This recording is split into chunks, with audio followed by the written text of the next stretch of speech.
Silencio, por favor. Buenas tardes. Gracias por asistir a la charla conferencia sobre cura del sentimiento de culpa y de la depresión por parte del doctor Emilio Villegas Mesa, oriundo del Envigado. No sé si ustedes han oído hablar de él. Él ha escrito varios libros. El tema que vamos a tratar hoy es justamente uno de sus libros, Cura del sentimiento de culpa y de la depresión. Además, él es psicólogo, psicoterapeuta y psicoanalista. Es el presidente de la asociación IPS, es una asociación que trabaja en pro de la salud mental en Colombia. Tratamos los temas que tienen que ver con la depresión y otras psicopatologías asociadas. Vamos a hablar un poco, doctor, de su libro. ¿Cómo llegó usted a esta elaboración? ¿Por qué cura del sentimiento de culpa y de la depresión? Bueno, pero Carolina, yo le propongo lo siguiente, y a ustedes también. Antes que hacer una conferencia, vamos a hacer una especie de diálogo aquí, un conversatorio. Ustedes pueden participar en el momento que consideren pertinente. Dado este lugar tan maravilloso, siempre me ha parecido así, incluso encontré un par de poemas, bueno, la verdad encontré varios poemas que tienen que ver con el atardecer, con este lugar tan maravilloso. Y primero quiero compartirlos con ustedes y enseguida entonces conversamos sobre la pregunta que me acabas de hacer. Este poema es de Goethe, del gran poeta alemán Goethe. El poema se llama Crepúsculo y dice: el crepúsculo descendió desde lo alto, todo lo que estaba cerca está ahora lejos, aunque al principio se elevó el fulgor del lucero de la tarde, todo se tambalea en lo incierto, las nieblas cubren las alturas, nieblas de profunda oscuridad alcanzan quedamente su reflejo sobre el lago. Ahora, en territorios del este, siendo el brillo y la incandescencia de la luna, las ramas del sauce, finas como el cabello, juegan en la corriente más próxima. A través de juegos de sombras que se mueven, tiembla la apariencia mágica de la luna, y a través de mi mirada, el frío se desliza suavemente hacia el interior de mi corazón. Bueno, doctor, retomando nuevamente, ¿cómo llegó usted a esta elaboración? Hay muchos libros que hablan de la depresión. Este libro, Cura el sentimiento de culpa y de la depresión, explica a partir del sentimiento de culpa cómo tratarlo. Bueno, en realidad esta elaboración es fruto de una investigación que me tomó mucho más de 8 años. Eso fue en el contexto de una maestría en la Universidad de Antioquia, precisamente en el departamento de psicoanálisis. Y es una elaboración en la que, a diferencia de otros libros y de otras elaboraciones, aquí se intenta poner la causa de la depresión en el sentimiento de culpa. Y ustedes se podrían preguntar, ¿cómo así? ¿Cómo así que la causa de la depresión es el sentimiento de culpa? Bueno, sabemos que los eventos de la vida no se generan por el concurso, por la participación de un solo factor. En este caso, pues, este caso no es la excepción, solo que mi investigación se ocupa de la relación entre el sentimiento de culpa y la depresión. Y dado que hice una investigación exhaustiva durante más de 8 años en el campo teórico y en el campo de la psicopatología, en el campo de la clínica psicológica y también en el campo del psicoanálisis, puedo decir hoy que una de las causas, no la causa, sino una de las causas, y yo diría principales, que muchas veces no se tienen en cuenta por los psicólogos clínicos, por los psicopatólogos, por los psiquiatras, por los psicoterapeutas, es este asunto que tiene que ver con el sentimiento de culpa. Incluso en la investigación, Carolina, me di cuenta que hay como una especie de resistencia en muchos investigadores a la hora de ocuparse, de aclarar y de conocer los resortes y la manera como el sentimiento de culpa opera en la vida humana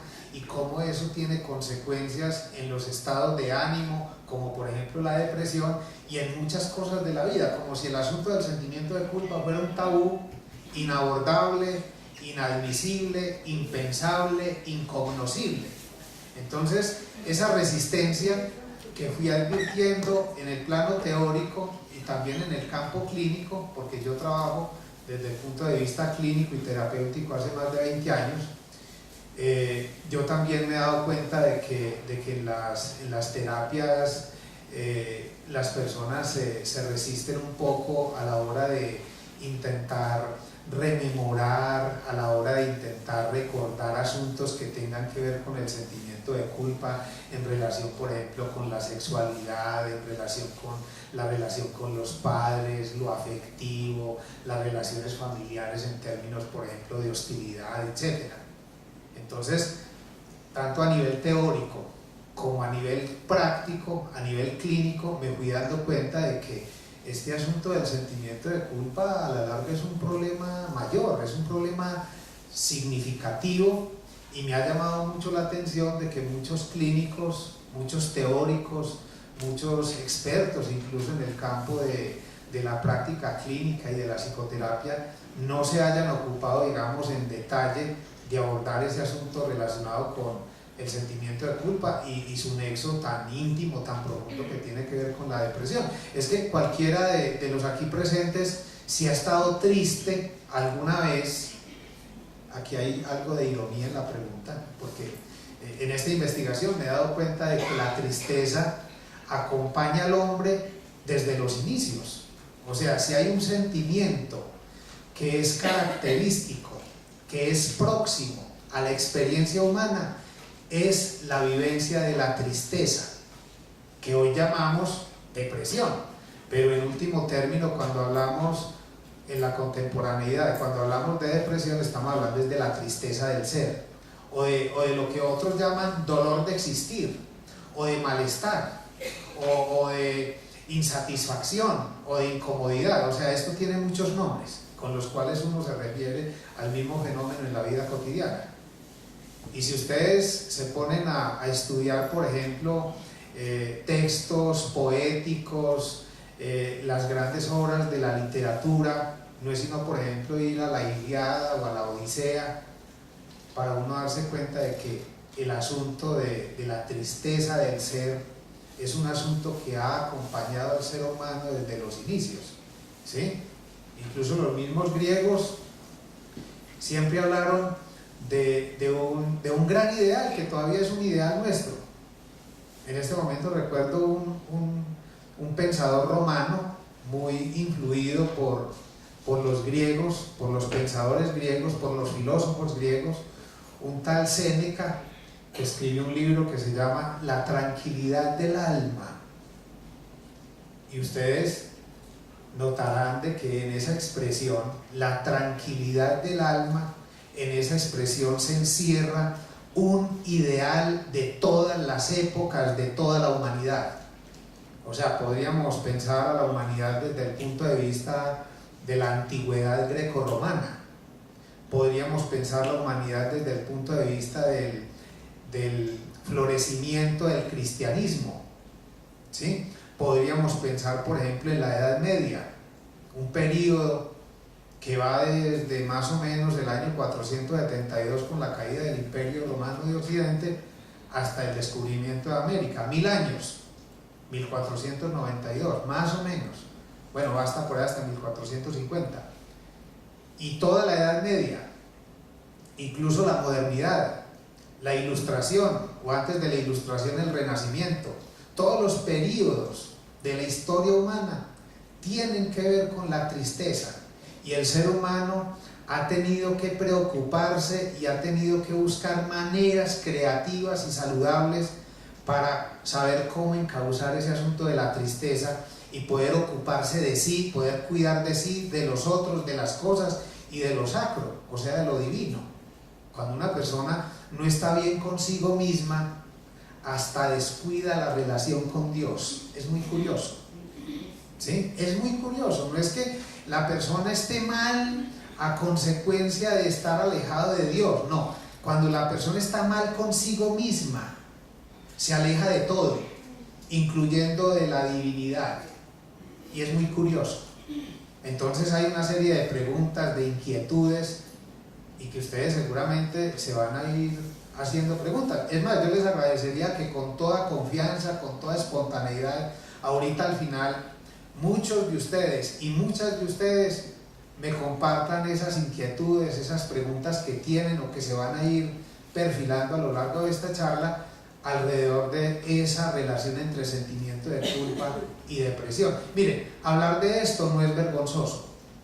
Yo creo que lo vergonzoso, y bueno, a la larga, nada de lo humano es vergonzoso. Yo diría que la pregunta no es esa, o la afirmación no es decirte que es algo vergonzoso, quizás es más bien triste. Es triste que el ser humano crea que tiene que sentir vergüenza por esas cosas que son tan constitutivas de lo humano, porque si la culpa es un sentimiento propio de lo humano, como lo es la tristeza, como lo es la hostilidad, ¿quién no se enoja? ¿Quién puede decir de que no ha sentido odio contra alguien o hasta contra sí mismo? O sea, esos sentimientos, esos afectos que hacen parte constitutiva del ser humano no son para sentir vergüenza, son para reconocerlos, para trabajarlos y para aprender a actuar con ellos. Entonces, así a grosso modo, esa es como la idea por lo cual yo me embarqué en este asunto de esta investigación. Bueno, no he dicho una cosa, tengo que decir de que durante muchos años, yo creo que hasta más o menos hace 20 años atrás, yo me sentía muy culpable por muchas cosas que tenían que ver con la relación con mi padre. Mi padre ya no vive, pero mi padre fue un hombre campesino, un hombre que tenía voz en cuello. Muchos de ustedes seguramente tuvieron un padre fuerte en el uso de la palabra, y seguramente muchos de ustedes y muchas de ustedes sintieron las inclemencias de esa palabra, y a mí lo que me llevó quizás a transitar por el campo de la filosofía, por el campo de la psicología, por el campo de la psicopatología, al punto de ser un terapeuta de estas cosas, fue precisamente esa situación. Es que es más, yo tendría que decirlo aquí públicamente. Si no hubiera sido por el padre que tuve, seguramente yo no me hubiera hecho psicoterapeuta, ni psicólogo clínico, ni psicoanalista. Y le doy gracias a la vida de haber tenido el padre que tuve, porque uno muchas veces y durante buena parte de la vida se queja hasta cierta edad de los padres que tuvo, y ya cuando uno tiene cierta edad se da cuenta de que fue lo mejor que pudo tener, entonces ya esa queja se transforma en agradecimiento. Bueno, pregúntame otra cosita. Bueno, doctor, yo he elaborado algunas preguntas. Una de ellas ¿es posible que una persona se sienta culpable por sus pensamientos de la infancia, que las lleve por toda la vida, hasta los últimos días de su vida?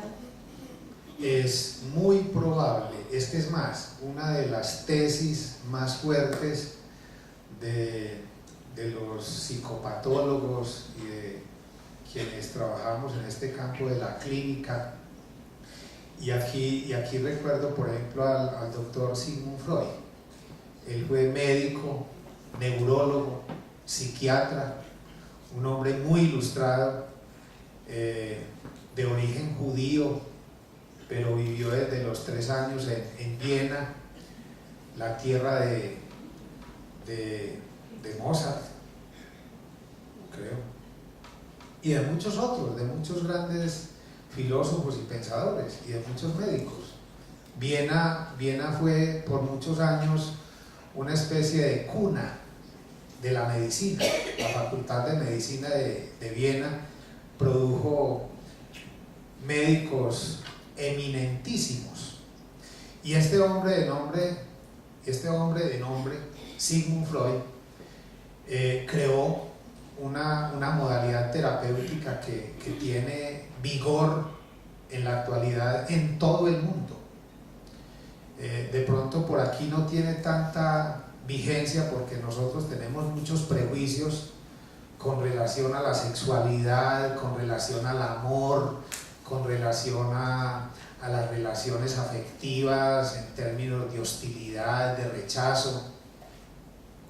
Y quiero decirles, esa modalidad clínica o terapéutica no riñe para nada, ni con la fe, ni con las costumbres de las personas. Más bien por este lado del mundo tenemos muchos prejuicios y es muy probable, me temo, que en este lugar geográfico en el que nosotros vivimos hemos estado privados de muchos saberes durante muchísimos años. Aquí casi todo nos llega tarde, ¿sí? Y nosotros puede que nos creamos muy inteligentes, que creamos que tenemos resueltas muchas cosas, pero la realidad es que en muchos sentidos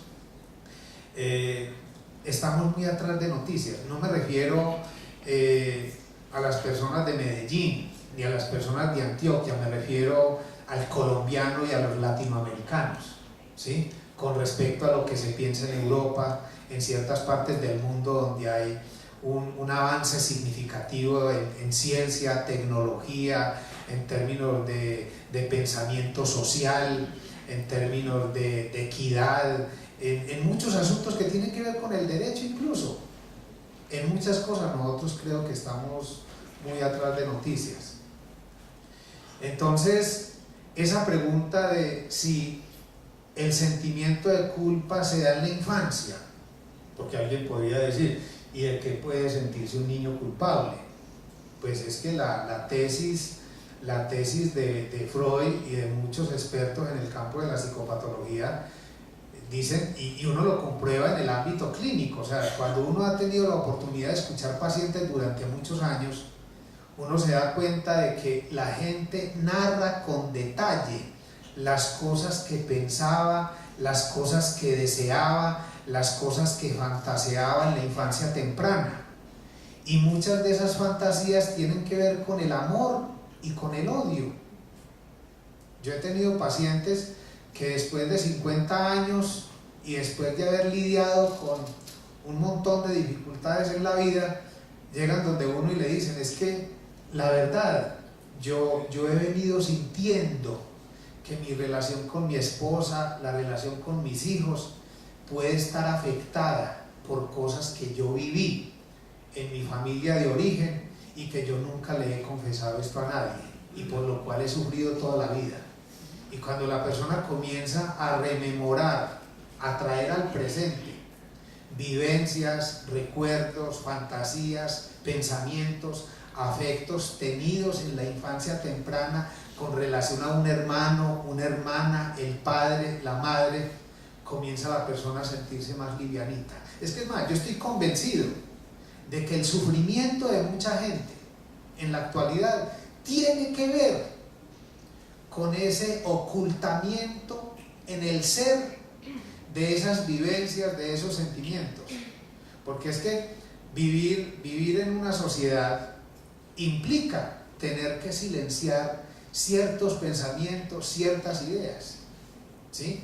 Y máxime las familias antioqueñas. Las familias antioqueñas tienden a ser muy tradicionales, muy conservadoras.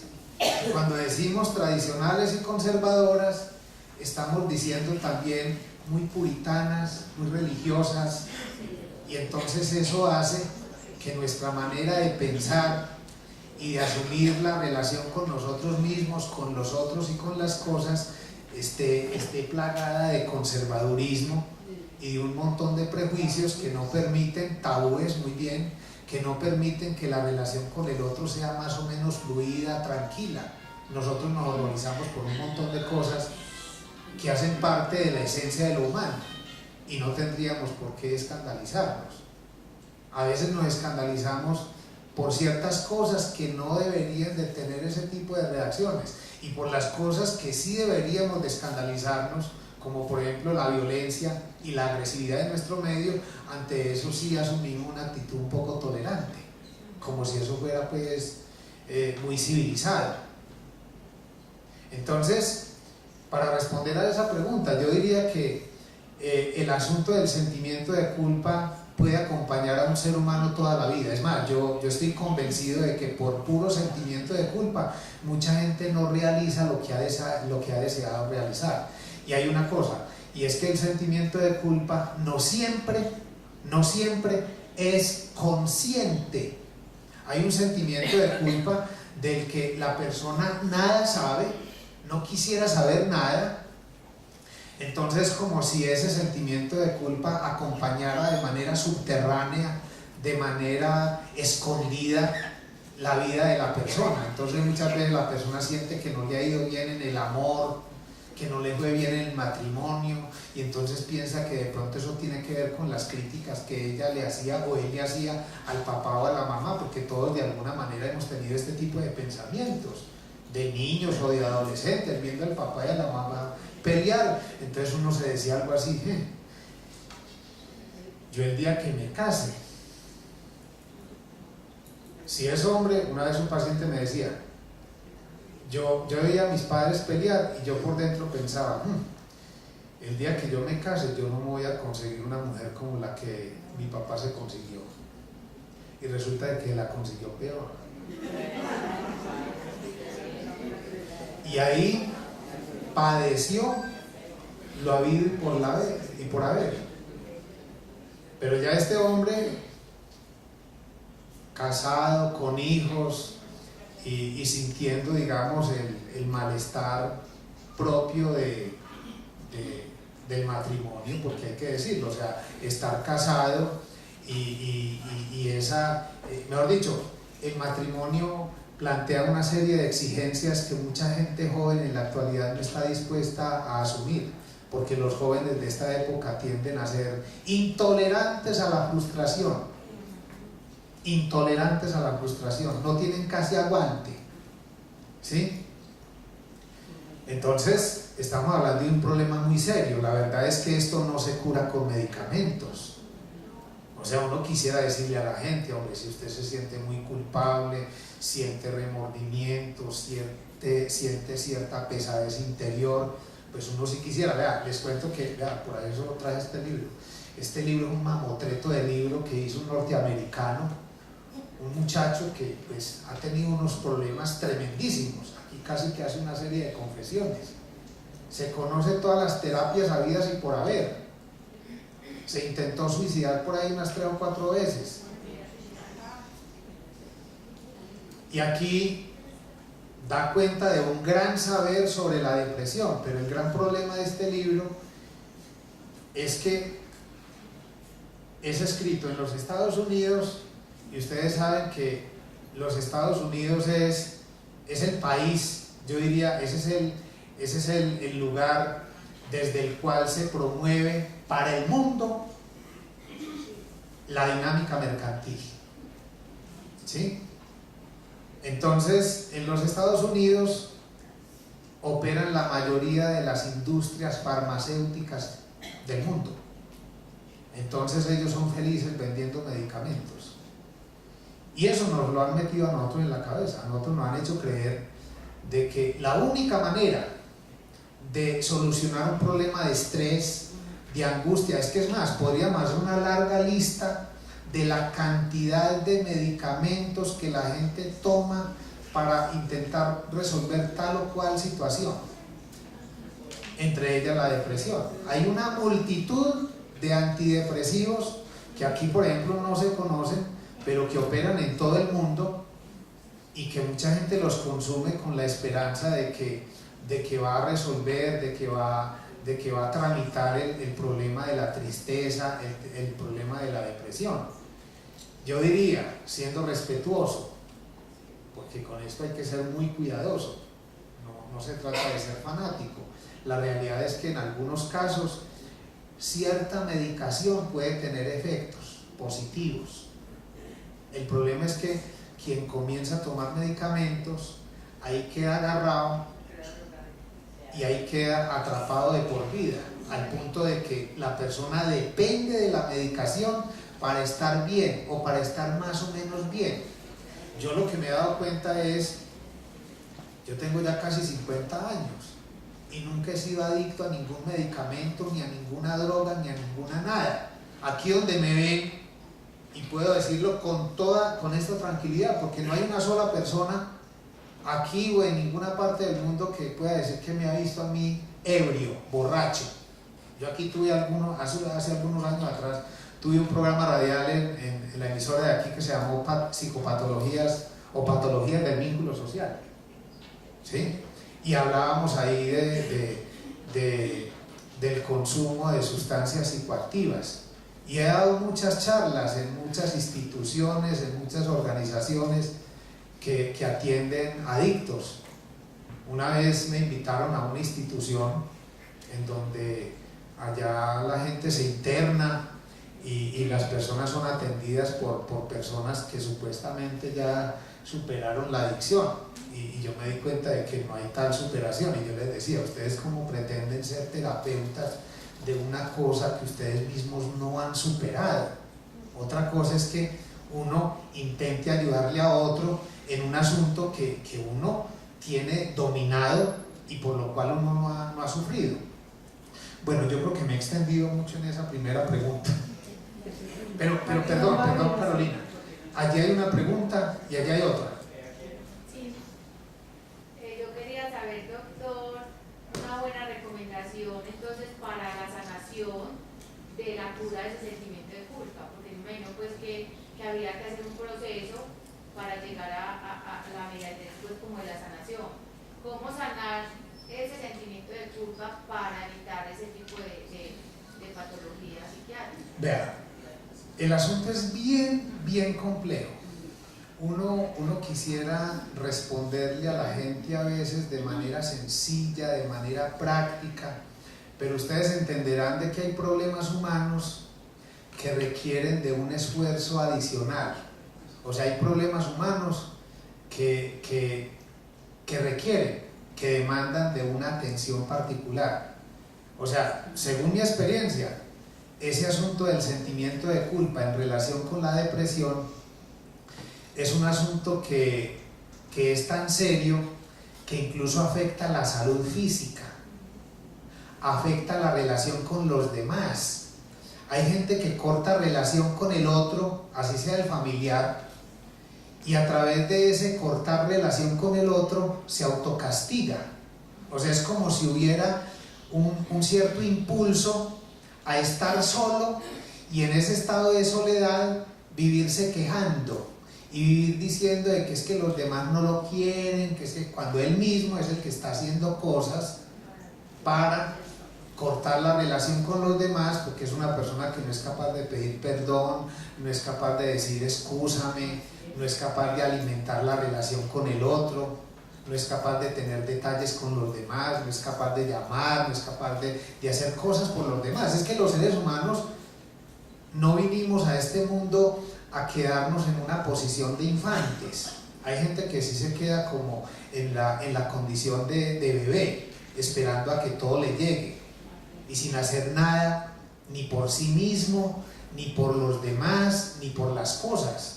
Es que cuando uno está deprimido y cuando uno se siente culpable, uno puede sentir que no merece nada bueno en la vida. Y cuando una persona se siente poco merecedora, entonces acaba consigo misma, acaba con la relación que pueda tener con los demás y acaba con las cosas. Ya he conocido gente que tiene un carrito y eso como que creen que el carrito es para hacer piques por toda la ciudad. Y eso con golpes por todas partes y como que la idea es acabar con el carro, matarse él, matar a los demás. Y eso tiene que ver como con la la rabia que puede tener la persona reprimida en relación con otros, pero que se extiende o que se transfiere a la relación con los demás. Yo diría que esto no se resuelve ni con libritos, con lecturas. Las lecturas ayudan, sin lugar a dudas. Lo que ustedes hacen aquí es maravilloso, maravilloso. Hacer algo de ejercicio, participar de actividades recreativas. Yo pienso que esta es una manera de ayudarse a vivir. Esto es una cosa maravillosa. Que ustedes puedan tomar la decisión de no quedarse en la casa, muchas veces lamentándose de cosas, alimentando pensamientos hostiles hacia ustedes mismos, hacia los demás. No, hay que salir al mundo, no hay que tenerle miedo al mundo, hay que hacer ejercicio, hay que hacer cosas en términos alimenticios, hay que leer, hay que participar de charlas. Muchas veces invitan a la gente a una charla de estas y no falta el que por ahí refunfuñe y no, esto cuándo va a arrancar y qué pereza, yo tengo afán. No, hay que disponer el alma para escuchar cosas nuevas y ¿por qué no? Tener la valentía de disponerse a escuchar cosas que uno quizás no quisiera escuchar, pero que es necesario escuchar para cambiar. Los seres humanos nos resistimos de manera terrible a cambiar de posición. La resistencia al cambio es algo que hace parte constitutiva del ser humano. Pero cuando uno se va comenzando a flexibilizar internamente y uno comienza a leer cosas, a hablar con personas con las cuales nunca había hablado. Miren, es que esto es una terapia maravillosa. Cuando uno comienza a sentir más deseos de vivir y cualquier día en la mañana uno amanece medio poético, medio inspirado, y entonces recuerda a un amigo o a una amiga con la cual se rompió la relación por una minucia, por una insignificancia, y la persona dice, voy a tirar al traste esta relación de 20 años o de 30 años por una tontería de esas. Y si usted llega y toma la iniciativa, llama a esa persona o ahí le toca la puerta y le dice, ve, mira lo que te trae, detallito, y vení, salgamos a caminar y a hablar. Eso es propio de un ser humano civilizado. Y esa es una manera de uno ayudarse a tramitar el sentimiento de culpa, porque es que el sentimiento de culpa se alimenta de esos pensamientos y de esas fantasías que tienen que ver con la agresividad y el deseo de destruir al otro. Y eso tiene que ver con la infancia temprana. Todo niño ha deseado la destrucción de un hermanito o de cualquier rival que esté por ahí compitiendo en la relación con los padres, en la relación afectiva con los padres. Eso es parte del ser humano, pero de eso hay que hablar. Yo lo que sí digo con mayor claridad es que si uno realmente se quiere liberar de culpas y de tristezas que a la larga lo vuelven a uno como a esos computadores viejos que están ya llenos de archivos y de carpetas, y ya como que la memoria no les da para soportar tanto contenido y son lentos, y uno se va a meter a internet y eso le tiene que demorar media hora, a lo último hasta termino dándole una patada de computador. Más o menos así es uno a veces, cuando uno no ha tenido la oportunidad de hablar de los sentimientos, de los afectos, obviamente en un espacio confidencial y en un espacio terapéutico, porque es que no es hablar de estas cosas con los amigos, con los familiares. Esa es una muy buena manera, pero para dañar la relación con los demás, empezando porque a la gente no le gusta escuchar problemas. Eso lo hace uno porque uno es más o menos como masoquista, ¿sí? Y porque este es el trabajo de uno, y además porque uno está entrenado, uno está preparado para escuchar a fondo múltiples problemas y uno no terminar desarreglado o angustiado. Pero eso no lo puede hacer todo el mundo. O sea, uno no puede convertir al esposo, a la esposa, a los hijos, a los hermanos, a los amigos en terapeutas. A veces uno es muy abusivo con eso y uno a veces le pregunta, pero ¿por qué tal persona era que no me volvió a llamar? Pues piense, Si usted a toda hora es quejándose y esa queja intenta tramitarla con los conocidos, ahí tiene la respuesta. Seguramente las personas se fueron aburriendo y le sacan el cuerpo a usted, porque es que resulta de que el otro, el amigo, no es un terapeuta, la mamá no es una terapeuta, el papá, los hijos no son terapeutas de los padres. Cada quien tiene que buscar un espacio en el cual hablar de sus cositas y tramitar eso para poder ahí sí ofrecerle al otro una relación más fluida, más atenta, más amorosa, más especial. Yo creo que con esto logro responderle, doctora. Gracias, doctor. Por ahí había otra pregunta. Sí, doctor, ¿qué pasa cuando en la temprana niñez, ahora uno que es adulto no recuerda nada, absolutamente nada de esa niñez? Muy buena la pregunta, muy buena. Y le cuento una cosa, eso, ¿no se escuchó? ¿No se escuchó? Por favor, vuelva a hacer la pregunta, que me parece que es muy, muy importante. Sí, ¿qué pasa cuando... Acérqueselo más.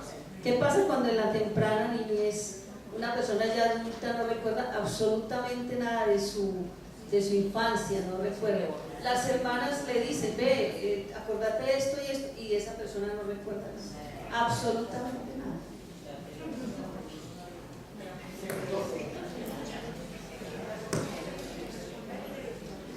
Espera un momentico, yo le respondo a ella. Sí, ¿para qué? Espera un momentico. A ver, ese es un fenómeno, yo diría muy común. Es un fenómeno que se presenta con más frecuencia de la que uno podría considerar. Mucha gente llega a consulta y le dicen a uno, yo no sé por qué hay como una especie de laguna en mi vida, sobre todo como hasta los 7 u 8 años. Es que yo a veces trato de recordar, trato de hacer memoria, y yo no sé si es que esto tenga que ver con el Alzheimer, no sé. Y eso lo dicen personas hasta de 40 años, gente relativamente muy joven, hasta gente muy joven de 30 años, lo dicen con cierta frecuencia en consulta. Pues el asunto que yo he observado en el ámbito de mi práctica clínica es que esto tiene que ver con una idea de ese psiquiatra y de ese psicoanalista vienés del que les hablaba ahorita. Él llamaba esto represión, y la represión es mental. ¿Y qué es la represión en último término? Es olvido. Uno tiende a olvidar aquellas vivencias, aquellas experiencias que en la infancia temprana fueron dolorosas, que fueron mortificantes, que fueron displacenteras, que generaron angustia, que generaron insatisfacción. Entonces uno manda eso al inconsciente, porque es que todos tenemos un inconsciente. ¿Y qué es el inconsciente? Es el registro, es como esta mañana estuve en una notaría y pensaba en esto. En las notarías hay una sección de archivo, y allá es donde están los documentos más viejos registrados en esa notaría. A veces encontrar un documento en una de estas notarías es un verdadero complique, porque hay que buscar, hay que decirle, pasarle el dato al del archivo con anticipación para que haga la búsqueda, y pues a los 4 días, a la semana, vea, finalmente encontré el documento. El inconsciente es eso. El inconsciente es el archivo que todos tenemos, y en donde tenemos las principales vivencias, las principales fantasías, los principales recuerdos que no quisiéramos tener a la mano, porque son vivencias y son recuerdos que tienen que ver con el malestar y que tienen que ver con el sufrimiento. Hay padres de familia que incluso le dicen a uno en consulta, es que un día mi hijo o mi hija me hizo una pregunta y yo no sé realmente qué, yo no supe qué responderle.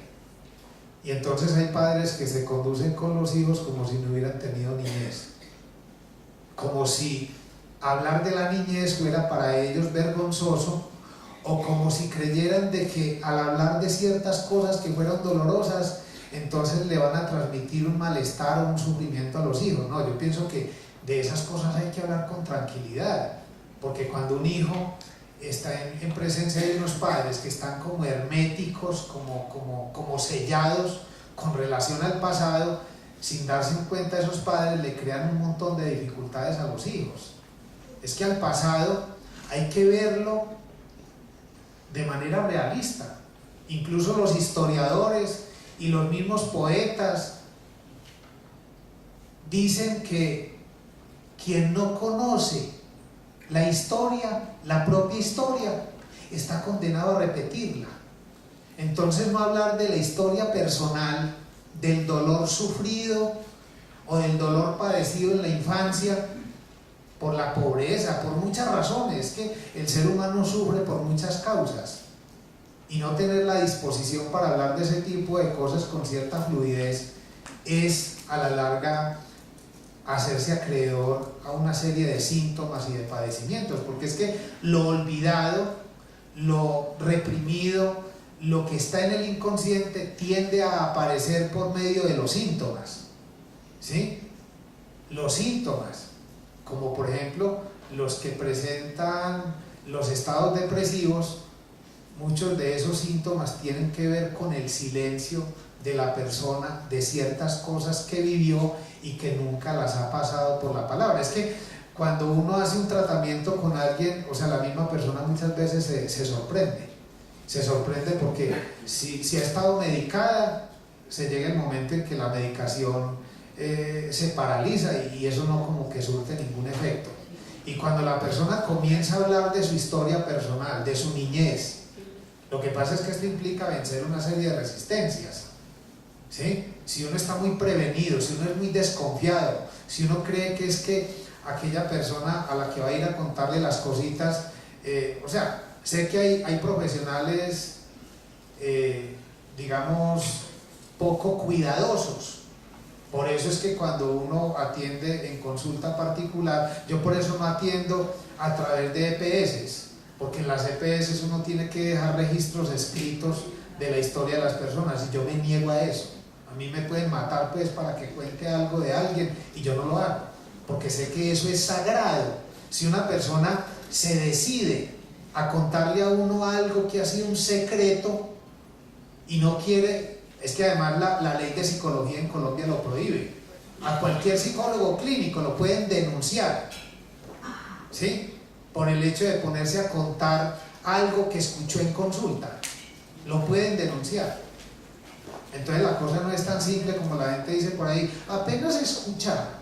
No, es que para escuchar hay que saber escuchar, y para poder escuchar uno tuvo que haber sido escuchado primero. Por ejemplo, el oficio de psicoterapeuta en muchas partes del mundo y el oficio de psicoanalista, ese oficio no se puede realizar sin antes haber sido escuchado durante largo tiempo por un psicoanalista experto. El primero, perdón. Perdóname lo que voy a expresar, pero me pareció curioso la pregunta de la señora, que no recordase desde la infancia. Conmigo es lo contrario. Desde que tenía año y medio, 2 años, me acuerdo todo lo malo y lo bueno que hasta lo recuerdo. Una anécdota. Tenía año y medio cuando la violencia, nos quemaron la casa, cuando le dieron machetazo de verdad. Eso lo maldigo pisos en ese sentido. Entre otras, diario recuerdo lo bueno y lo malo que me ha pasado. Hasta hoy. Miren que los seres humanos somos bien distintos. ¿Qué tal que los seres humanos fuéramos como los productos que se hacen en el mercado? O sea, las Coca-Colas, los carros, o sea, el ser humano es un ser singular, y mientras una persona sufre a consecuencia de que no puede recordar casi nada de la infancia, otra persona puede llegar a sufrir, y quizás más, por el hecho de recordar demasiado. usted me hizo acordar de un cuento de Jorge Luis Borges que se llama Funes el Memorioso. Y el sufrimiento de este personaje es impresionante. Es que de hecho olvidar es un mecanismo de defensa que tiene la mente para no sufrir mucho. A veces recordar en demasía, eso se vuelve un problema tremendo, porque uno tiene en mente eso ahí fresquito, y si de pronto no tiene la oportunidad de hablar de eso con alguien que lo escuche a uno con atención y que le ayude a uno a encauzar esos pensamientos, claro, uno puede quedar resentido toda la vida, y el problema es que esos resentimientos que están asociados a la infancia y a unos eventos específicos, uno sin darse cuenta, uno le transfiere esa hostilidad a otras personas que no tienen nada que ver, porque no es sino que uno se tope en la vida con alguien que tenga algún rasgo, alguna semejanza con aquellas personas de la infancia que a uno le hicieron algún daño o le generaron malestar y sufrimiento, y uno arremete contra esa otra persona como si esa persona fuera la responsable de lo que le pasó a uno en la niñez. En los dos casos yo diría que es necesario poder elaborar eso para uno poder sentirse más tranquilo, más descansado. Es que uno tiene ese derecho. No vayan a creer de que sufrir en la vida, mire, el ser humano tiene que aprender a asumir ciertos sufrimientos, ciertos malestares, pero hay malestares y hay sufrimientos con los cuales el ser humano no tendría que cargar, porque son sufrimientos adicionales, son excedentes, y esos excedentes son los que uno procura elaborar y tratar a través de una psicoterapia profunda, porque es que es muy lamentable que las personas se vean privadas de hacer tal o cual función, que la gente sienta que quiere hacer tal cosa, pero que sus miedos, sus temores, sus angustias, sus vivencias de no merecimiento le dicen que no. Hay gente que se jubila y no sabe qué hacer con la jubilación. Hay gente que no se da el gustico de conocer la costa o de hacer cositas así mínimas, que porque es que qué pesar, me voy a gastar esta platica, que es que mis hijos. O sea, gente que vino al mundo a sufrir y a imitar a Jesucristo. No, Jesucristo fue el que fue a la cruz, Él fue el que asumió ese rol. Nosotros no tenemos por qué hacer las veces de Jesucristo, no tenemos vocación para eso, al menos yo no. Yo creo que la versión de Jesucristo en mí es hacer la terapia que hago, pero para mí es una cuestión placentera. Esto no me genera a mí malestar, no me genera sufrimiento. Antes para mí es muy satisfactorio que una persona, como hasta hace poco, un médico que tengo en terapia hace años, que ya se va a graduar de médico, un muchacho que lo comencé a atender cuando tenía como 17 años y se había intentado suicidar 3 veces, y recientemente en un grupo de estudio dijo: es que yo estoy vivo a consecuencia de la terapia que vengo haciendo ya hace años. Yo me intenté suicidar 3 veces. Yo a los 17 años, decía él, yo no le encontraba sentido a la vida, y comenzó su terapia y poco a poco hizo una ingeniería en sistemas, comenzó a estudiar medicina y en este momento es uno de los posibles médicos más brillantes de ese grupo. Entonces uno se da cuenta de que esto sí sirve, esto es efectivo, y lo más tremendo, sin haber tomado nunca medicamentos y sin haber estado nunca encerrado en una clínica o en una entidad de reposo. Eso es lo más curioso. Por eso es que los psiquiatras a veces sienten como cierta rabia, porque es que ellos quisieran que todo el mundo tuviera que estar tomando medicamentos, como si esto se tuviera que resolver siempre con medicamentos. Por eso yo lo dije de manera cuidadosa ahora. Hay casos en los cuales sí hay una descompensación, digamos, en los neurotransmisores, ¿sí? Y es necesario tomar ciertos medicamentos por cierta época para más o menos compensar, pero eso no quiere decir de que no se pueda utilizar una terapia alternativa, una psicoterapia con un buen psicoterapeuta que escuche, que no señale, que no critique, que no culpabilice, porque eso es lo que uno necesita. Uno necesita quien lo escuche con atención, uno necesita que alguien lo escuche sin desaprobarlo, sin criticarlo, sin incrementarle a uno el sentimiento de culpa, y que antes, por el contrario, le ayude a encauzar esas vivencias, esos sentimientos que están ahí guardados en el ser, y que uno comience a experimentar de la vida, porque es lamentable ver a la gente por ahí medio marchita y uno darse cuenta de que lo que tiene marchita la persona son sus vivencias y no otra cosa. Yo me he dado cuenta a lo largo de esta experiencia que la gente sufre más y se siente más afligida por las cuestiones internas que tienen que ver con la infancia temprana que por la pobreza, porque he conocido gente también en situaciones económicas muy críticas, pero contentas, alegres, entusiastas, y hacen maravillas. Pero cuando uno está triste, cuando uno está parado o lento como ese computador viejo, a uno no le dan ganas de nada, incluso hasta reniega cuando suena el teléfono. ¿Quién será?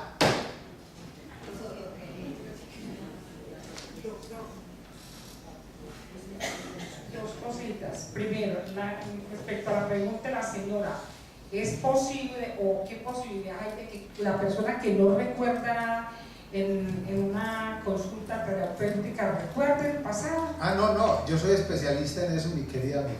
Otra cosa. Yo soy especialista en poner a hablar. Todas las personas, mi pregunta es esta, todas las personas que van a una sección con usted, ¿es muy largo eso? ¿Muy largo? No. Eso, mire. Digo por esto, tengo una nieta que necesita urgente psicólogo, ya la llevaron y fue 2 o 3 meses y no quiso volver. La mamá quiere volverla a iniciar otra vez en el tratamiento. ¿Sería muy demorado eso? No. Yo diría que es más demorada la famosa terapia química, la que se deriva de la medicación. Doctor, usted consulta, usted atiende gente. Sí, claro. ¿Nos regala su dirección, por favor? Una cosa, miren, eso depende también como del gusto, de la necesidad. Hay personas que uno las atiende con la expectativa de que se haga una batería de sesiones de 10 o 20 sesiones y ya, porque es que hay gente que consulta por una cosita puntual. Uno no tiene que quedarse ahí en una terapia a lo Woody Allen, además porque no tenemos la plata de Woody Allen.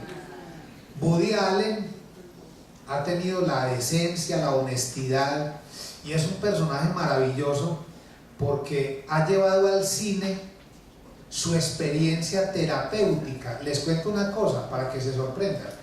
Woody Allen ha pasado más o menos 35 años en terapia con psicoanalistas. Y una vez le preguntaba a un amigo que si él llevaba tantos años en terapia, ¿cómo era eso que todavía él le siguiera teniendo miedo a las cucarachas, ciertas fobias sociales, tales y cuales problemas? Porque hubo un amigo que le hizo una lista de síntomas, de problemas, de dificultades que él veía que tenía su amigo Woody Allen. Y Woody Allen se quedó un poquito pensando. Hagamos silencio, ¿sí? Y Woody Allen le respondió a este amigo y le dijo: hombre, ve, la cosa es muy simple. Es cierto que yo he llevado muchos años en terapia, pero te digo una cosa: si no fuera por esa terapia en la que he estado, yo no sería el hombre que soy. Y es un hombre genial, porque lo que este hombre ha hecho como director de cine, muy pocos lo han hecho, y ha puesto a reflexionar a la humanidad en torno a problemas cruciales que tienen que ver con las relaciones, que tienen que ver con la vida de pareja, que tienen que ver con el amor, que tienen que ver con la vida, que tienen que ver con la muerte, con el nacimiento, que tienen que ver con lo más esencial de la vida. Entonces yo le diría a usted, Hay personas que consultan y esa terapia puede durar 4 o 5 sesiones o 10 sesiones. Eso no se sabe, pero eso lo determina la persona. Uno no es que tenga, digamos, el mecanismo para retener la persona, porque es que uno no trabaja como hacen las iglesias cristianas, que obligan a la gente a que esté ahí y a que se sientan culpables el día que no van a la reunión tal. No, uno ante todo trabaja con la posibilidad de generar seres humanos más libres, más tranquilos, más desculpabilizados, menos angustiados y con más posibilidades de disfrutar la vida. Yo soy uno que comienzo a atender a una persona y yo le digo a la persona: cuando usted sienta que está mejor y que no quiere volver, no vuelva. Así de simple. Uno no tiene por qué retener a la gente. Es que esto no es como un matrimonio. Tenés que llegar a las 10 de la noche y si no te cierro la puerta. No. Hay que aprender a relacionarse y hay que aprender a amar de manera no posesiva. ¿Sí? Cuando uno está tranquilo en ese tipo de cosas, la gente dice: ¡ay, qué maravilla hablar de mis cosas! O sea, no me juzgan, no me critican, no me señalan, no me hacen sentir culpable, y lo mejor, no me quieren retener aquí. Yo vengo cuantas veces quiera, cuando me dé la gana, y no tengo por qué estar esclavizado en un dispositivo terapéutico que si bien me genera algo de resistencia, pero es algo que yo tengo que decidir, porque es mi propia vida la que yo tengo que decidir. Yo creo que con eso le respondo. Carolina, por favor, allí hay otra pregunta. Yo creo que esto es mejor así. Vea, Carolina se quedó con todas las preguntas aquí en mi cuaderno, pero yo creo que las preguntas de ustedes son mucho más generosas y... Yo iba a preguntar algo, que si la depresión es congénita o es causada por eventos de la niñez. También puede haber depresión congénita, porque a veces dicen: no, es que eso es de familia. Sí, usted tiene razón. Yo diría que esa problemática tiene un pie en la herencia y otro pie en lo adquirido. Es que los seres humanos arrastramos la herencia de nuestros padres vía genética. Eso se conoce como historia filogenética, los antecedentes filogenéticos de la enfermedad. Pero también está el componente o el elemento ontogenético, que es a partir del nacimiento. La verdad, yo pienso que, si bien es cierto, el elemento hereditario ahí tiene un lugar, a mi manera de ver, lo que tiene que ver con la experiencia personal desde la infancia misma tiene una importancia mucho más significativa. A mí personalmente no me satisface mucho la idea de que uno pueda lavarse las manos y pensar de que los problemas que uno tiene son un asunto de la herencia. Porque es que cuando uno piensa en la herencia, uno se lava las manos, uno no se hace cargo de, y resulta de que el asunto de la depresión es un asunto del que uno se tiene que hacer cargo. Y me parece que esas teorías que hablan del influjo genético, lo que hacen es desresponsabilizar a la persona y hacer que la persona confíe en un restablecimiento basado en una medicación. Y me parece terrible porque, por ejemplo, en este libro uno lee infinidad de historias de gente que es dependiente de la familia, de los padres, gente que no alcanzó como a madurar suficientemente a nivel psicológico, y claro, esa es la gente que con mayor facilidad termina atrapada en el consumo de medicamentos, porque es gente que de manera inconsciente ve en el medicamento algo así como un padre o una madre tranquilizadora, y ahí se quedan, digamos, fijados durante toda la vida tomando medicamentos durante 40 o 50 años. A mí me parece que esa vía es importante considerarla con algo de cuidado, y yo le apostaría, de hecho yo le he apostado en lo personal, y todos los días intento invitar a otros a que acojan la vía de una psicoterapia. De pronto es más difícil, porque es que la medicación sí es una cosa muy fácil, no hay no tener la pepa a la mano, un poquitico de agua y tome la pepa y ya, eso es muy fácil. Y las cosas fáciles, la vida se las cobra uno.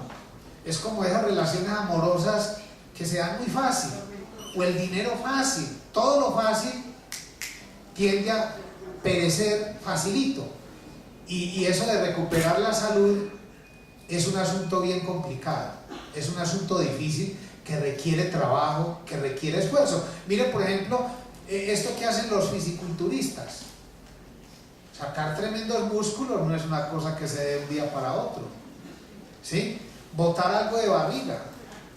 Muchos de ustedes y muchas de ustedes hacen ejercicio y seguramente llevan haciendo ejercicio un buen rato para que la barriguita se le reduzca, y eso representa un esfuerzo. Lo mismo pasa con lo psíquico.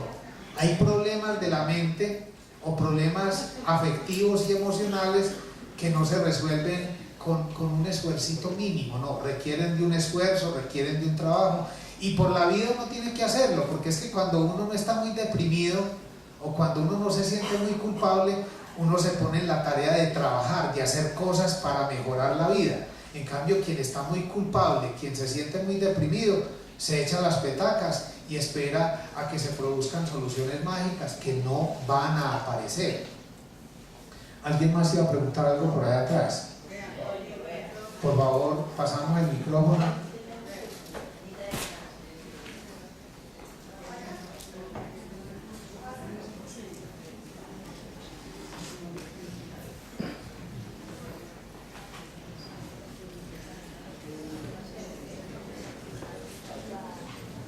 Doctor, yo quiero, o se me viene a mi mente un tipo de cosas.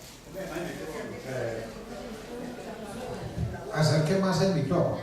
Que yo pienso que si una persona está llena de estrés, está llena de sentimientos rabiosos, si yo pregunto que si esa persona se le mete en la mente de pronto una cosa distinta y piense en hacer deporte, yo le hago una pregunta a usted si el deporte es bueno para eso. Claro, sin lugar a dudas, mi querido amigo, el deporte es una terapia fabulosa, desestresa, y por eso yo soy partidario de hacer una combinación. Por ejemplo, una persona que inicia una psicoterapia con el propósito de hablar de ciertos asuntos de los cuales nunca ha hablado.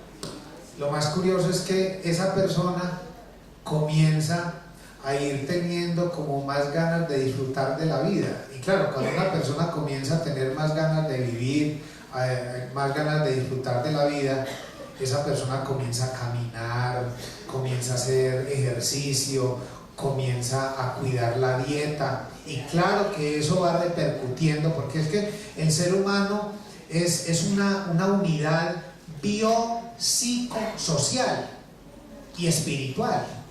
Por eso yo les hablaba al comienzo de una idea que fue muy trillada entre los filósofos griegos, sobre todo en Sócrates, que no cesaba de invitar a sus contemporáneos a que cuidaran de sí mismos, a que se preocuparan por ellos mismos y a que buscaran conocerse.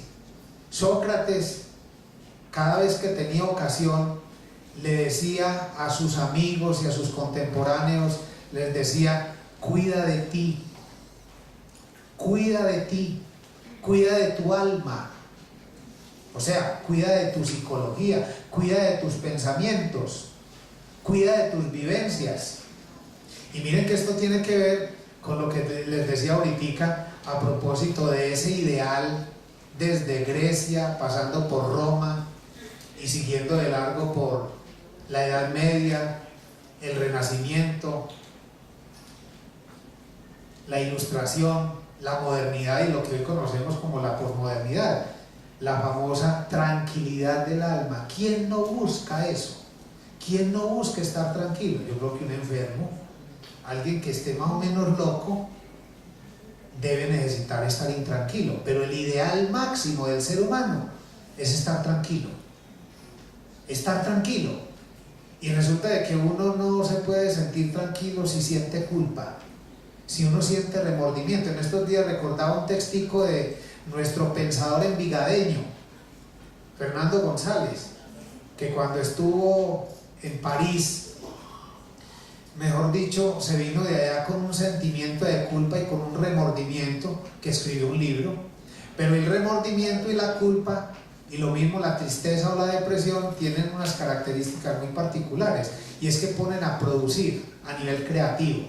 Ustedes no se imaginan la cantidad de obras en el campo del arte, la literatura, la ciencia, la filosofía, que se han producido gracias al sentimiento de culpa, gracias a la angustia, gracias al dolor de existir y gracias a la melancolía.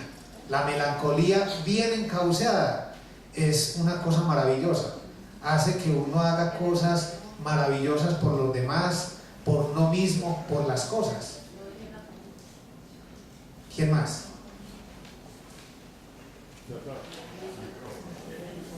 Aquí hay una... Sí. Doctor, yo quería preguntarle algo. Un momentico para que todos lo escuchen, por favor.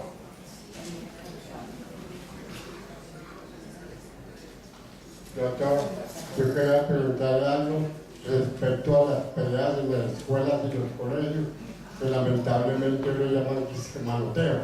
¿Por qué los que están a los lados de los peleadores, en vez de separarlos, se hacen corridos? Sí, señor, ese es un tema muy importante. Y yo creo que usted acaba de decir una cosa muy importante, el matoneo y el manoteo.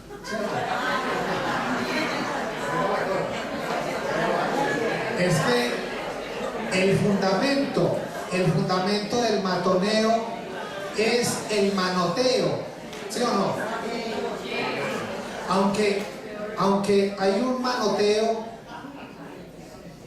que tiene que ver con las palabras. O sea, el ser humano no solamente golpea con la mano, el ser humano golpea con las palabras. Entonces muchos niños en las escuelas se quejan porque tienen compañeritos que son muy sádicos, y muchas veces esos niños que son tan sádicos y que manotean tanto y de tantas maneras, y no solamente con las manos sino con las palabras, con la mirada, con los gestos, porque hay gente que es experta en vivirle manoteando a los demás, en vivir reprobando, en vivir rechazando a los demás. Yo pienso que ese es un problema que tiene que ver con la estructura familiar. Por eso ese asunto del manoteo, como usted lo acaba de mencionar, o del matoneo, es un problema muy serio, porque me parece que no es un asunto solo de los niños.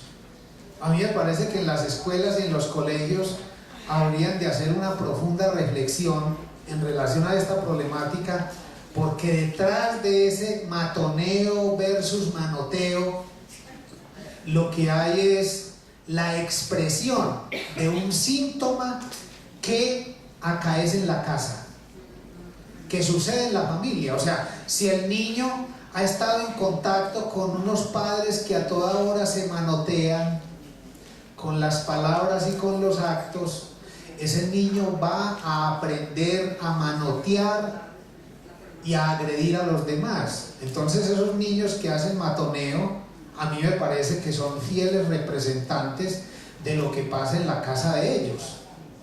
Así de simple. Entonces hacer un trabajo con esos niños implica también hacer un trabajo significativo con los padres. El problema es que muchas veces los padres simplemente se ciñen a decir, no, es que él es muy agresivo, porque es que los seres humanos tenemos una tendencia y es a vivir poniendo nuestros propios problemas, nuestras propias dificultades, nuestros propios impulsos y falencias en los demás, como si fuéramos angelitos. Y la verdad es que los seres humanos no somos angelitos. Los seres humanos somos autodestructivos, envidiosos, negativos, agresivos, o sea, somos muchas cosas, y por eso es que muchas veces la gente no quiere ir a una terapia, porque no quiere hacerse responsable de nada. Yo siempre le digo a la gente que me busca, es que yo hago fiesta y realmente yo aplaudo a la gente cuando busca ayuda, porque es que cuando la gente busca ayuda, primero está reconociendo de que no es omnipotente, está reconociendo de que es un ser limitado, carente y que necesita a los demás de manera terrible, y eso es muy decente. Yo pienso que la persona más decente del mundo es la que cuenta con los demás, es la que se apoya en los demás, es la persona que cuida la relación con los demás, porque sabe que solo no es capaz de hacer nada, y esa es la realidad humana. El ser humano, o sea, una sola golondrina no hace verano, una sola persona no sale adelante en la vida.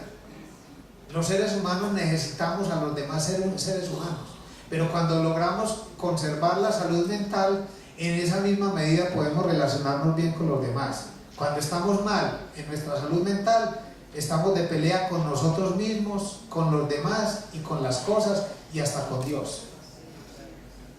Por ahí hay otra pregunta.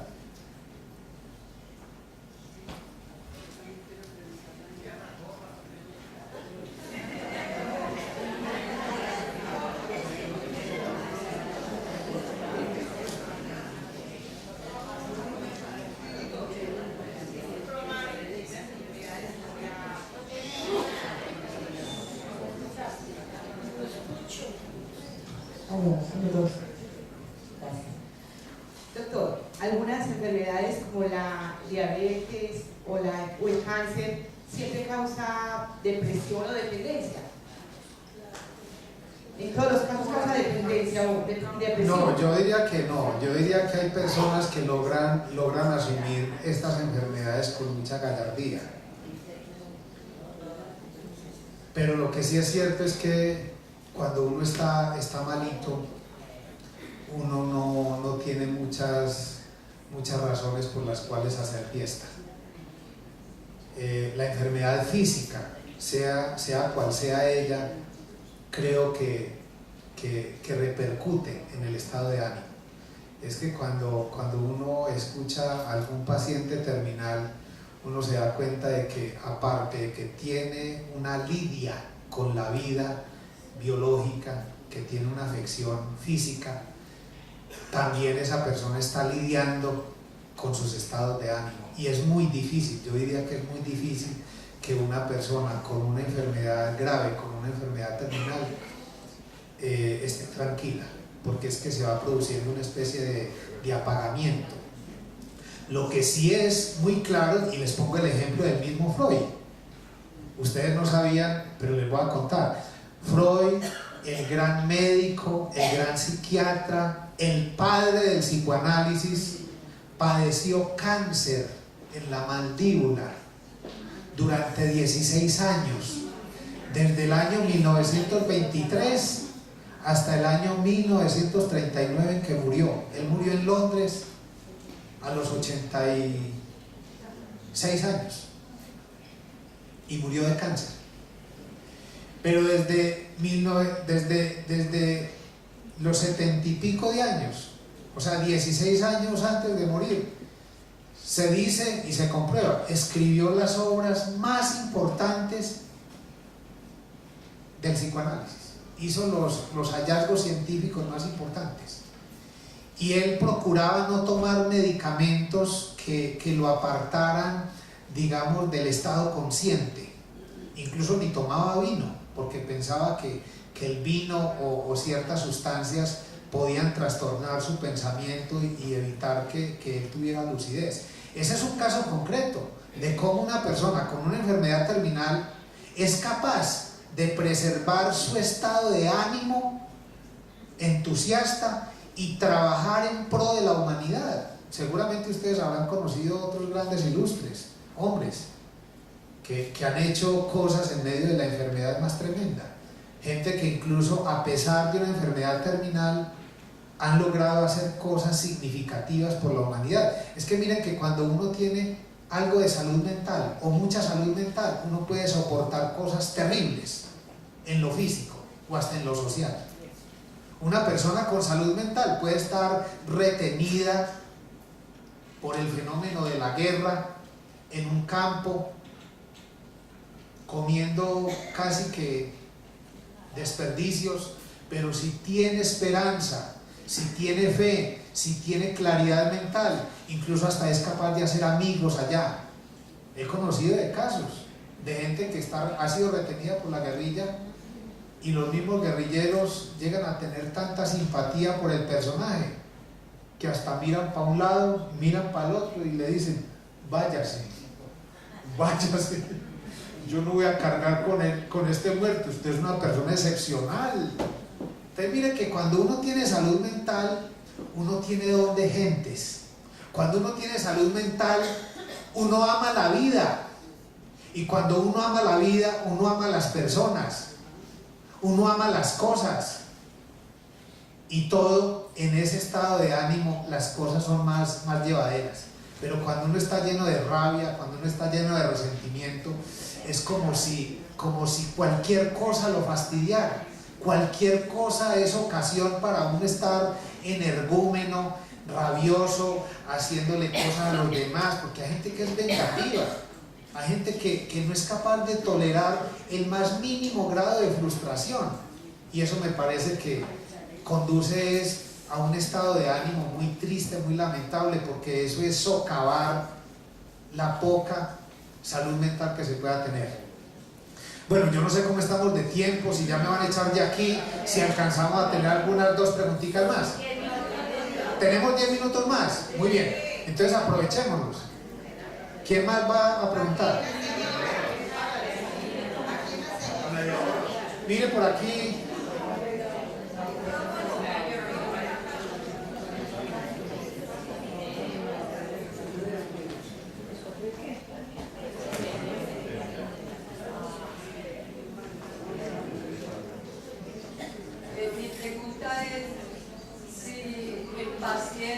El paciente que está en esta prueba, los medicamentos le crean un hábito. No sé, su concepto lo dirá, si lo alivian o se queda ahí. Bueno, y la otra pregunta es si el paciente, ¿cuándo se da cuenta que salió del problema? Muchas gracias. Bueno, muy bien. Los psicofarmacólogos tienen la experiencia de que hay medicamentos, hay muchos medicamentos, hay muchos antidepresivos. Yo les podría aquí hacer una lista, pero muy larga de antidepresivos. Y muchos de ellos, o sea, según lo que este personaje dice en el libro, es que llegar a atinar con el medicamento adecuado es bien difícil. Incluso él ahí narra que durante muchos periodos de su vida él consumía algo así como un cóctel, habla así, cóctel de medicamentos.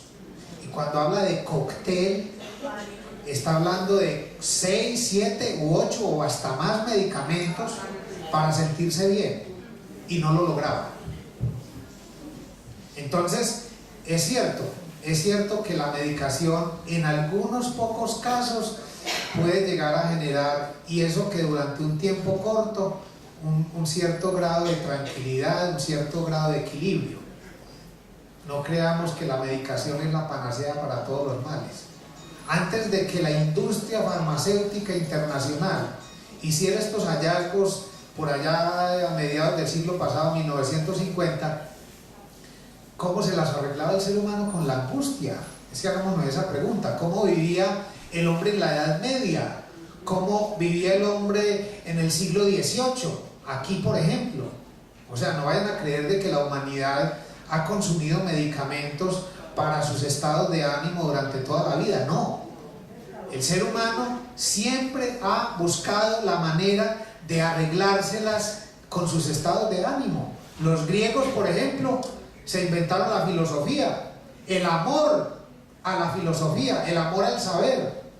Los griegos y los romanos encontraron en el saber filosófico una especie de divertimento, y con ello, digamos, aprendieron a encontrar la tranquilidad del alma tan anhelada.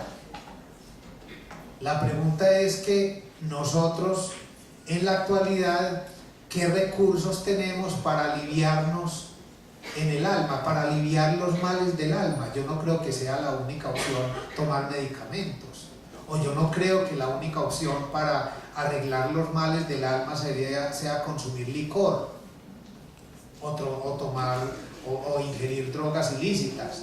No, lo que pasa es que los tiempos actuales sí son más difíciles, porque en la actualidad la gente conversa menos, en la actualidad la gente es más solitaria, en la actualidad la gente es más narcisista. O sea, los tiempos actuales tienen unas dinámicas muy particulares que hacen que la gente esté cada vez más sola. La tecnología, hay casas en las cuales hay 5 personas y hay 5 televisores. Anteriormente había una casa, 10 personas y un televisor, y todo el mundo se reunía en la sala y peleaban. Es que pelear es muy importante, es que pelear no es una cosa mala. Pelear, discutir con el otro en la casa. Hoy día la gente cree que estar solo en un mutismo impresionante, eso es una maravilla. Pues yo pienso que la gente debería de ir cambiando un poquito de esas costumbres. Lo que pasa es que la vida moderna todo lo tiene diseñado y a todos nos han programado para estar solos, en apartamentos pequeñitos, dizque de 33 metros cuadrados, 2 o 3 habitaciones, cada uno con su televisor. Hay casas en las cuales, por ejemplo, hay casas en las cuales hay 3 carros para 3 personas. O sea, una cosa tremenda, ¿sí? O sea, la vida contemporánea no está diseñada para hacer lazo social, para hacer relación con el otro, para hacer relación con el semejante. Cada uno conectado a su aparato, con el iPhone, con el iPod, con el tal, conectado. Y hay gente que tiene 1000 contactos en Facebook y entonces cree que tiene 1000 amigos, pero eso sí, le van a cortar los servicios. A ver dónde están los amigos, a ver los pues. O sea, yo creo que nos toca en los tiempos actuales comenzar a rectificar nuestras maneras de relacionarnos con nosotros mismos, con los otros y con las cosas y con Dios. En los tiempos actuales estamos llamados como a una reparación, a una rectificación de esos modos de relación que son un poco patológicos. La última. ¿O no hay última? Vea, usted ya habló. Qué pena. Y ella por allá está que se... Vea, ahí le va el micro. Aló.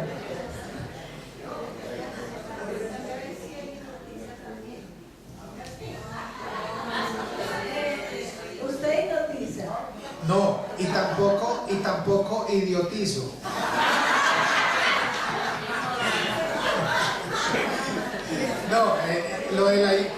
No, pero muy buena su pregunta, muy buena su pregunta. A esto hay que ponerle un poquitico de humor. Miren, eso de la hipnosis, mucha gente cree que las terapias regresivas que se hacen a través de la psicoterapia o del psicoanálisis son terapias hipnóticas, y no, es que la hipnosis es un cuento bien distinto. Incluso Freud pasó por ahí, en los comienzos de su terapia basada en la palabra, porque es que una psicoterapia profunda como la que yo hago se fundamenta en algo que decía un médico español muy importante en la historia de la medicina. El hombrecito se llamó Pedro Laín Entralgo, y este médico maravilloso español muy importante en la historia de la medicina. Todo el que haya estudiado medicina ha tenido que leer algún artículo o alguna obra de Pedro Laín Entralgo. Y este hombre escribió un libro maravilloso que se llama La curación por la palabra en la antigüedad clásica. Este señor se dio cuenta, por medio de una investigación que hizo, que los primeros que se dieron cuenta de que hablar y hablar de ciertas cosas en cierto contexto de confidencialidad era algo terapéutico, y ese hombre se dio cuenta de que los primeros que hacían eso eran los griegos. Por eso fueron una sociedad tan destacada.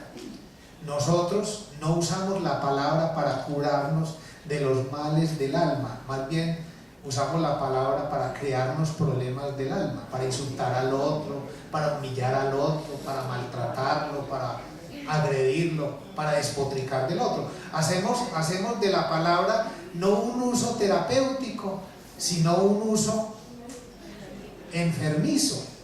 Entonces usamos la palabra para enfermarnos y para enfermar al otro, y luego nos vamos para un psiquiatra a que nos dé medicamentos. Es una maravilla. Doctor, le iba a preguntar, usted sabe que hay mucha cantidad de enfermedades psiquiátricas, están ya pues ya divididas, ya. Entonces todas las enfermedades psiquiátricas tienen estados de depresión.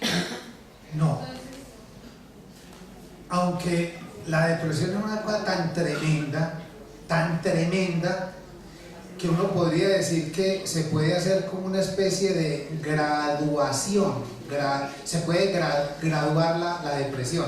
O sea, por eso se habla de depresión leve y de depresión grave o profunda. El asunto es que hay una depresión que hace parte de la vida cotidiana, porque también esto hay que decirlo. Hay una clase de depresión que es constitutiva de lo humano y ante la cual no hay nada que hacer. Por ejemplo, entre los poetas, es más, yo diría que la patología esencial, y eso que habría que ver si sí es una patología, porque cuando uno pone una patología al servicio de la creación artística, literaria, creativa, ya eso deja de ser una patología. Por ejemplo, un poeta que a toda hora está pensando, utilizando palabras, y ustedes saben que el tono de voz, la actitud del poeta es un poco melancólica.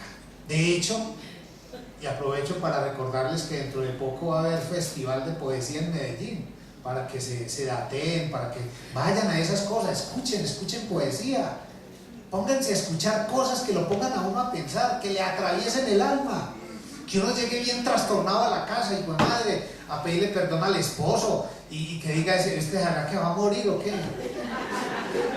No, hay que romper con una rutina tan aburridora de estar estirando trompa toda hora. No, hay que romper con los esquemas, hay que liberarse de esas cadenas, ¿sí?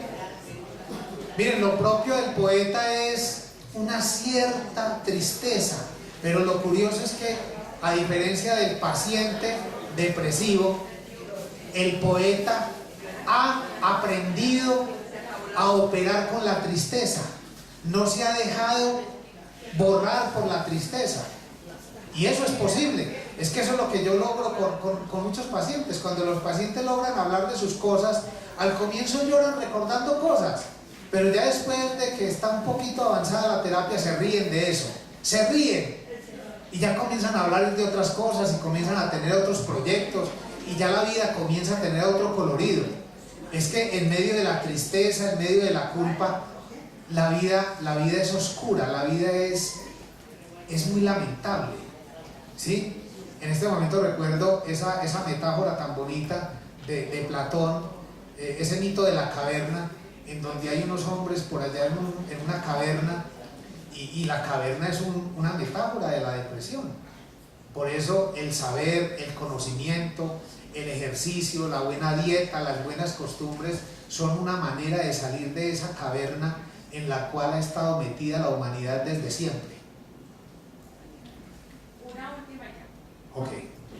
Doctor, una preguntita, una inquietud. El doctor Carlos Jung es contemporáneo de la misma Sigmund Freud. ¿Carlos qué? Carl Jung. Ah, Jung.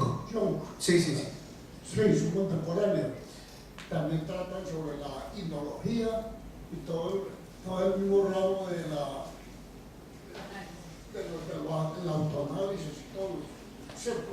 No, pero no es autoanálisis. El análisis terapéutico es con otro, no es auto. O sea, el mismo Freud descubrió que nadie se puede psicoanalizar, sino que es con otro. Y Jung fue un discípulo de Freud, fue un médico psiquiatra muy brillante, pero no fue capaz como con ciertas cosas, porque se salió de ese movimiento científico, tuvo ciertos problemas con el maestro y se puso a hacer otras cosas distintas, porque el problemita de Jung, por ahí está simbolizada la vida, o está historizada la vida de Jung en una película que se llama El método peligroso, se la recomiendo. El gran pecadito de Jung, y se los voy a contar así de pasada, el gran pecado de Jung es que no logró entender cómo era que el maestro, o sea Freud, atendía a mujeres histéricas, mujeres depresivas, mujeres con una cantidad de síntomas, porque si algo tuvo Freud es que nunca, escúchenme bien, nunca abusó del poder como médico que tenía con sus pacientes. En cambio Jung sí. Incluso hay registros de que tuvo amoríos como con varias pacientes, y ahí sí se le fue la mano, porque es que el terapeuta tiene un poder sobre el paciente, y cuando el terapeuta abusa de ese poder, queda desprestigiado. Por eso, esa fue una de las razones por las cuales el mismo Freud dijo: no, es mejor que este señor no esté en este movimiento, porque él sí se empeñó en crear un movimiento psiquiátrico, un movimiento en el que se atendieran enfermedades que no se atendían en la época, porque es que lo curioso es que cuando las primeras pacientes comenzaron a ir al consultorio de Freud en esa Viena de finales del siglo XIX, lo curioso es que esas señoras llegaban con cualquier cantidad de síntomas, con dolores de cabeza, con tics, con dolencias, con un montón de enfermedades, y ellas comenzaban a hablar de manera libre de sus afectos, de su infancia, de la relación con sus padres,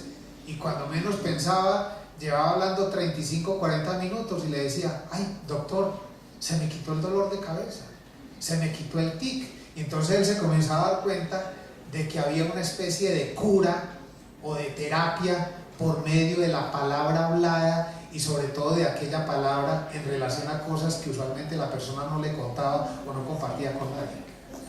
Bueno, me excusan el haberme alargado, les agradezco a ustedes la pregunta. En nombre de la Secretaría de Bienestar Social, en especial del programa Adulto Mayor, les quiero dar las gracias porque asistieron, porque estuvieron tan cuestionados con este tema. Esperamos que en algún momento vamos a tener la gran oportunidad de tener al doctor con nosotros. Con mucho gusto. No olviden que nunca es tarde para sanar heridas del pasado que nos pueden llevar a una eterna sanación. Entonces los invito a que participen, el que quedó pues con todas estas inquietudes, a las consultas con el doctor, a comprar sus libros, a leerlos, a disfrutarlos, o para obsequiárselos a alguna persona, familiar, amigo de ustedes, que sepan ustedes que tienen una problemática y que pueden tratar de ayudar a solucionar muchos de los conflictos al interior del ser humano.